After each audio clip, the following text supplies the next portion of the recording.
வணக்கம்.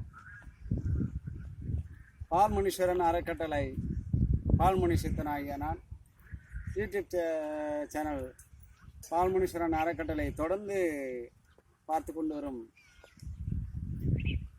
அன்பானவர்களுக்கு வணக்கம். இன்றைக்கி நம்ம பார்க்க போகிறது பிரண்டையை பற்றி நாம் மாந்திரிகம் எப்படி பண்ணுறது, இல்லை வசியம் எப்படி பண்ணுறது அப்படின்ற ஒரு விஷயமும், எலுமிச்சங்கனி பாருங்கள், இந்த எலுமிச்சங்கனியை பற்றி நம்ம சொல்ல போகிறோம். பொதுவாக அந்த எலுமிச்சங்கனியை நாம் முதல்ல பார்த்துருவோம். எலுமிச்சங்கனி ஆகப்பட்டது இது ராஜக்கனி என்று ஆன்மீகத்தில் குறிப்பிடுவார்கள். இதில் இந்த ராஜக்கனி ஆகப்பட்டது வசீகரத்தன்மை அதிகமான உள்ளது, ஈர்ப்பு சக்தி அதிகமாக உள்ளது.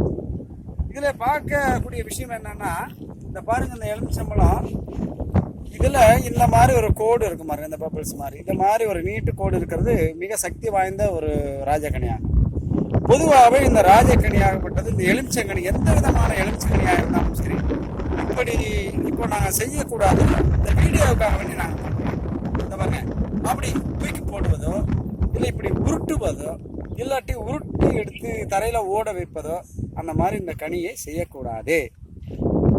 துஷ்ட ஆவிகள், துர்மரணம் அடைந்த ஆவிகள், துஷ்ட தேவதைகள், அப்படி சொல்லக்கூடிய அனைத்து விதமான தெய்வ தேவாதைகளும் அமானுஷ்யமான ஒரு சக்தி படைத்த ஒரு ஆத்மாக்களும் இந்த எலுமிச்சங்கனியில் நாம் இப்படி தூக்கி போடும்போதும் உருட்டும் போதும் இப்படி இந்த மாதிரி இப்படி தேய்க்கும் போதும் அதில் வசீகரத்தன்மையாய் வந்துவிடும். ஆகிய வாலிப பிள்ளைகளும் இல்லை ஒரு சில ஆன்மீகவாதிகள், அரைக்குறையாக தெரிந்தவர்களும் தெரியாதவர்களும் இன்னும் இருக்கக்கூடிய எத்தனையோ பேர் இருக்காங்க. பிள்ளைங்க கூட இப்போ தூக்கி போட்டு விளையாடுறது உண்டு.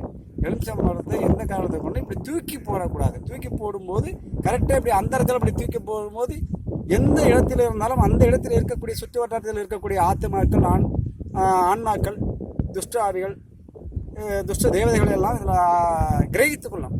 அப்போ நம்ம இதை எடுத்துகிட்டு போகும்போது, வீட்டுக்கு எடுத்துகிட்டு போகும்போது, இல்லை வேறு ஏதாவது நம்ம பண்ணும்போதோ, இல்லை உடலிலே நம்ம அருந்துவதாக ஜூஸ் போட்டு நம்ம அருந்துவதாக இருந்தாலும் அது மக்களை பாதிக்கும். ஆகவே எலுமிச்சங்கனியினுடைய ஒரு தாந்திரிகத்தை இன்னைக்கு பார்த்தோம்.